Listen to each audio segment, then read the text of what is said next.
మీరు పదే పదే తిట్టినా అంటున్నారు. ఏమంటున్నారు బ్రదర్? ఒక అయ్యా ఒక అప్ప ఒక హరిహరపుత్ర అయ్యప్ప అని వాళ్ళు మా పాట పాడుతుంది తిట్టినట్ట. హరిహరపుత్ర అయ్యప్పో స్వామియే అయ్యప్ప అని అంటే ఒక విష్ణుమూర్తికి ఒక పరమశివుడికి పుట్టాడు అని వాళ్ళంటే తప్పు. అయ్యా ఒక మగవాడు ఎలా పుట్టాడు అని ప్రశ్నిస్తే నేను అవమానించి తిట్టినట్ట. అంటే మీ ఉద్దేశం ఏంది అసలు? కాదంటారా? తిట్టినట్టు కాదు, అసలు తిట్టినట్టు కాదు, ప్రశ్నించినట్టు. ఒకసారి ఆలోచించమని రిక్వెస్ట్ చేస్తారు. అంటే అయ్యప్పని టార్గెట్ అని దేవుడు అన్నాడు అయ్యప్ప. అసలు అయ్యప్ప లేని దేవుడికి నాకెట్లా టార్గెట్ అవుతాడు? సరే, ఈ దేశంలో ఉన్నటువంటి కులము నా టార్గెట్. కులం పోవాలి, మతం పేరుతో జరిగే దుర్మార్గం పోవాలి, అజ్ఞానం నా టార్గెట్, మెరుగైన సమాజం నా టార్గెట్, సైన్స్ అభివృద్ధి నా టార్గెట్, మానవత్వం నా టార్గెట్, విలువలు క్రమశిక్షణ నా టార్గెట్, ఆ మద్యపానం నిషేధం జరగాలి, అందరూ చదువుల వైపు వెళ్ళాలి, పీడనకు వ్యతిరేకంగా నిలబడాలి, ఏ పీడన లేని ఒక మంచి సమాజం ఏర్పడాలనేది నా టార్గెట్. తర్వాత లాస్ట్ కు బైరి నరేష్ రాజకీయంగా ఎదగాలి. ఎవడన్నాడు ఈ పిచ్చి మాట నీతో? ఎవడన్నాడు? బైరి నరేష్ అలా అనుకుంటే మీరు బొరపడ్డట్టు. నాకంటే ముందు ఎంతోమంది ఉన్నారు, నా సంఘంలో ఎంతోమంది ఉన్నారు.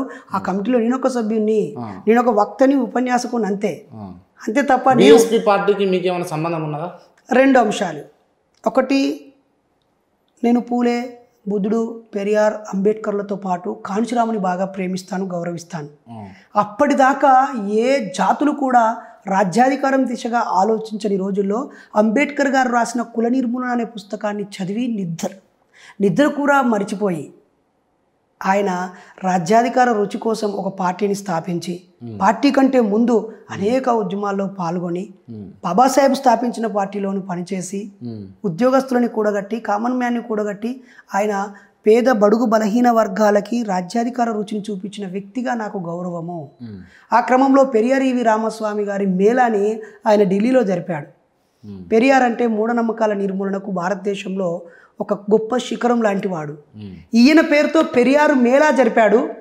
అప్పుడున్నటువంటి బీజేపీ ప్రభుత్వంతో మింగిల్ అయి ఉన్నప్పుడు, మీరు పెరియార్ని తీసుకొస్తున్నాడు, ఈయన దేవుని నమ్మని వ్యక్తి, ఇది మీరు ఏమి సింబల్ ఇస్తున్నారు, కాబట్టి మేము మీకు మద్దతు వదిలేస్తామంటే, పోండి, మా మహానుభావుల చరిత్రని, మా మహానుభావుల భావజాలాన్ని ప్రచారం చేయలేని పదవి మాకెందుకు అని చెప్పి ముఖ్యమంత్రి పదవికి రాజీనామా చేయించిన వ్యక్తి కాంచీరామ్. ఆ కోణంలో నాకు కాంచీరామ్ అంటే అభిమానం. ఆ క్రమంలో కులము మతము ఆధారంగా జరిగే రాజకీయాలకు ప్రత్యామ్నాయంగా అది నాకు కనిపిస్తూ ఉండేది. అలాగే ముఖ్యంగా వామపక్ష పార్టీలు కూడా మార్క్స్ను, ఏంగెల్ను, లెనిన్ను, స్టాటిస్కీని అలా వాళ్ళు ఏ విధంగా మిగులు సంపదను పంపిణీ చేయాలి, భూమిని జాతీయం చేయాలి, పబ్లిక్ సెక్టార్ని ఎక్కువగా ఉండాలి, ఆఫీసర్కి ప్యూన్కి శాలరీలు హెచ్చు తగ్గులు ఎక్కువ ఉండకూడదు అని చెప్పి సమానత్వాన్ని కోరి, మార్పును కోరే అన్ని పార్టీలను నేను అభిమానిస్తాను. ఆ క్రమంలోనే బీఎస్పీని కూడా అభిమానిస్తాను. కానీ ఆర్ఎస్ ప్రవీణ్ కుమార్ గారితో మీకు కొంచెం సత్సంబంధాలు ఉంటాయి. ఉండకూడదా? ఉంటాయి. అరే ఉండకూడదా? నేను ఉండొద్దు అంటలేను, ఉంటాయి అని అన్న. వాస్తవమా కాదు? అన్ని పార్టీలలో చైతన్యవంతులతో నాకు సత్సంబంధాలు ఉంటాయి. కులము మతము అనే గజ్జి లేని ప్రతి వాడు నావాడే, అంతే. ఎన్ని రోజులు దాకా అట్లా? చచ్చేదాకా. దాదాపు చెప్పినటువంటి విషయాలన్నీ ఆధారంగా చేసుకొని చూస్తే దాదాపు అంటే కుల నిర్మూలన, రాజ్యాధికారం, బహుజనులు రాజ్యాధికారంలోకి రావాలి అన్న దిశగా ఏ పార్టీలు నడుస్తున్నాయో ఆ పార్టీలకు మీరు వత్తాసు పలికి సపోర్ట్ చేసే ప్రయత్నం అయితే చేశారు. అదేం కాదు, తెలంగాణ ఉద్యమంలో పాల్గొన్న నేను టీఆర్ఎస్ పార్టీ ఉప ఎన్నికల్లో నల్లా లోదేల్ గారు గెలవడం కోసం పనిచేశాను. సాధారణ ఎన్నికల్లో నాకు పరిచయం ఉన్న చాలామంది గెలవడానికి లేదా నా గొంతుని ఇచ్చాను, లేదా అక్కడ నాకు తెలిసిన మిత్రులు ఉంటే అరే ఉన్న వారిలో ఎవరు మంచి వాళ్ళో వాళ్ళకి తోడుగా ఉండమని చెప్పాము. అందులో అన్ని పార్టీల వాళ్ళు ఉన్నారు. గత ఎన్నికల్లో మాత్రం ఎవరికి మద్దతు ఇవ్వలేదు. ఎందుకంటే తెలంగాణ ఏర్పడింది వాళ్ళు మేము ఒక రాజకీయ పార్టీ, ఇక రాజకీయాలే చేస్తామన్నాక నాకు వాళ్ళ పట్ల అనుకూలత లేదు, వ్యతిరేకత లేదు. కానీ వాస్తవానికి నేను అడిగే ప్రశ్న ఏంటంటే, రాబోయే ఎన్నికలలో కావచ్చు లేకపోతే ఇంకా ఫ్యూచర్లో కావచ్చు, బహుజన రాజ్యాధికారం వస్తుందా? తప్పకుండా వస్తుంది, రావాలని కోరుకుంటున్నాను. కానీ బహుజనులు కావచ్చు, దళితులు కావచ్చు, విచ్ఛిన్నమై విశారదన్ మహారాజ్ కావచ్చు, ఎందుకో లేకపోతే ఒక్కొక్కరు ఒక్కొక్క పార్టీలు ఉన్నారు, మందకృష్ణ గారు కావచ్చు, లేకపోతే ఆర్ఎస్పీ ప్రవీణ్ కుమార్ గారు కావచ్చు, ఇట్లా తప్పేముంది బ్రదర్. ఇప్పుడు 5-10% ఉన్నటువంటి రెడ్డి సోదరులు రేవంత్ రెడ్డి ఈ పార్టీలో ప్రెసిడెంట్గా ఉండి, ఇంకోటి ఆ పార్టీలో ప్రెసిడెంట్గా నాయకుడిగా ఉండి దొరలు కొద్దిమంది ఉన్నవాళ్ళు, కొంతమంది ఈ పార్టీలో, ఒకరు కాంగ్రెస్లో, టీఆర్ఎస్లో, బీజేపీలో ఉన్నప్పుడు 19% 20% ఉన్న ఎస్సీలు 5-10 పార్టీలు పెడితే తప్పే ఉన్నది, 55% ఉన్న బీసీలు 20 పార్టీలు పెడితే తప్పే ఉన్నది. అందరూ ఒకే తాటి మీదకి రావాల్సి వచ్చినప్పుడు రాకపోవడం వల్ల ఆలస్యం అవుతుంది. అయితే అసలు ఒకే తాటిపైకి వస్తారంటవా? అది ప్రజలు డిసైడ్ చేస్తారు. వాళ్ళు వాళ్ళ కోఆర్డినేషన్, వాళ్ళ అవసరాన్ని బట్టి ప్రజలు నిర్ణయిస్తే వాళ్ళందరూ ఏకమవుతారు. మందకృష్ణ మాదిగ గురించి చెప్పాలంటే ఏం చెప్తారు మీరు? ఉద్యమాల కెరటం, త్యాగాల పుట్ట. విశారదన్ మహారాజ్ గురించి చెప్పమంటే ఏం చెప్తారు? మంచి ఆర్గనైజరు, స్పష్టత ఉండి ముందుకు సాగుతున్న మంచి యోధుడు. ఆర్ఎస్ ప్రవీణ్ కుమార్ త్యాగధనుడు, జ్ఞానవంతుడు, అన్నీ చూసిన వ్యక్తి, ఒక స్పష్టత ఉన్న వ్యక్తి. నరేష్ భాయ్, ఇప్పుడు నేను కొంతమంది నేమ్స్ చెప్తా, వాళ్ళకి సంబంధించి మీరు 1 word ఆన్సర్ ఇవ్వాల్సి ఉంటుంది. మొదటగా ప్రధానమంత్రి మోడీ గురించి. ఆయన మతం చేతిలో కీలుబొమ్మ. అమిత్ షా. ఆయన వ్యాపారులకి అండదండ, పేదవాళ్ళకి పనికిరాడు. సోనియా గాంధీ. సోనియా గాంధీ మంచి నాయకత్వం కలిగిన వ్యక్తి. రాహుల్ గాంధీ. రాహుల్ గాంధీ ఇప్పుడున్న ఒక ప్రత్యామ్నాయ రాజకీయ శక్తి. రాజీవ్ గాంధీ. దేశం కోసం ప్రాణం ఇచ్చిన ప్రధానమంత్రి. ఇందిరా గాంధీ. చాలా daring and dashing women, at the same time ప్రజా సంఘాలని, ప్రజల్ని ఎమర్జెన్సీ పేరుతో ఇబ్బంది పెట్టిన మహిళ. కేసీఆర్. కేసీఆర్ పట్టుకుంటే వదలని మనిషి, తెలంగాణ సాధించిన వ్యక్తి. ఆ క్రమంలో దొర అనే తత్వాన్ని కొనసాగిస్తూ ప్రజలకు అందుబాటులో లేని నాయకుడు. కేటీఆర్. టెక్నాలజీ బేస్డ్గా శాస్త్రీయంగా ఆలోచించే మనిషి, రాజకీయంగా ముందుకు వస్తున్న వ్యక్తి. బండి సంజయ్. మతం చేతిలో ఉన్న మనిషి, బహుజన బీసీ బిడ్డ, కానీ మనువాదం మెదడులో పెట్టుకున్న మనిషి. ధర్మపురి అరవింద్. ఆవేశపరుడు, సంచలనాలతో నిత్యం ప్రజల మధ్యలో ఉండాలని కోరుకునే వ్యక్తి. పని తక్కువ, మాటలు ఎక్కువ. రఘునందన్ రావు. విజ్ఞానవంతుడు, యుక్తి కలిగిన వ్యక్తి, మంచి న్యాయవాది, వచ్చే రాజకీయాలని అందిపుచ్చుకొని పైకి వెళ్ళే వ్యక్తి. కిషన్ రెడ్డి.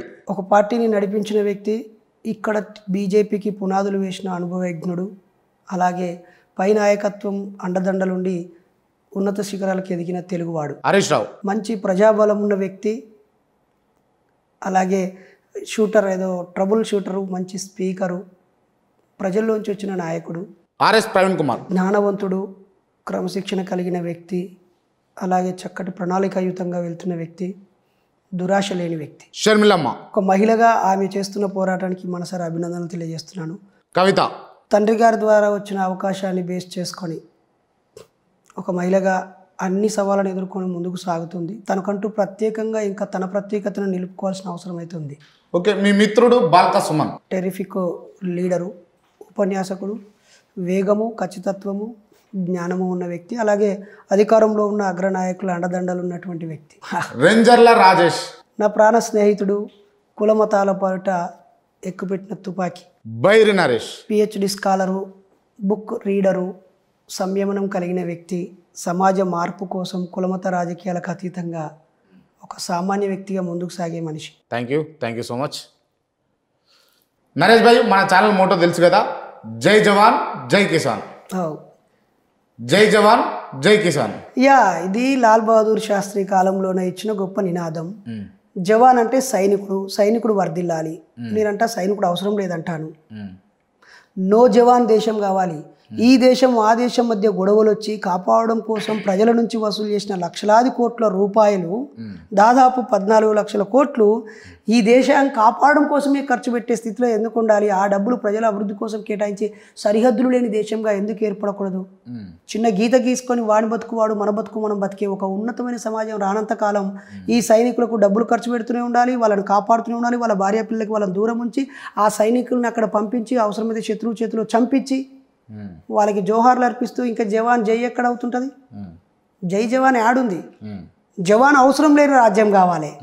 అలాగే జై కిసాన్, రైతులు వర్ధిల్లాలి, వాళ్ళు లేకపోతే మనకు తిండి లేదు. కానీ ఆ భూమి ఎవరి చేతిలో ఉంది? ఎంతమంది చేతిలో ఉంది? కొద్దిమంది చేతిలో మెజారిటీ భూమి ఉన్నాక రైతు వర్ధిల్లాలంటే పనిచేసే రైతు వర్ధిల్లాలా, భూస్వాములుగా ఉండి తీసుకునేవాడు వర్ధిల్లాలా? కాబట్టి ఆ 2 నినాదాల మీద మీరు మంచి నినాదం ఎత్తుకున్నారు, అది వర్ధిల్లాలి. ఈ రెండింటికంటే ముఖ్యంగా కూడా మనిషి వర్ధిల్లాలి. ఇన్సాన్, అనేక భాషల్లో ఇన్సాన్ అంటే మనిషి వర్ధిల్లాలి. మతం కాదు, కులం కాదు, ఒక పని చేసే వ్యక్తి కాదు, మనిషి మానవత్వం వర్ధిల్లాలి. జై ఇన్సాన్. Thank you brother. Thank you.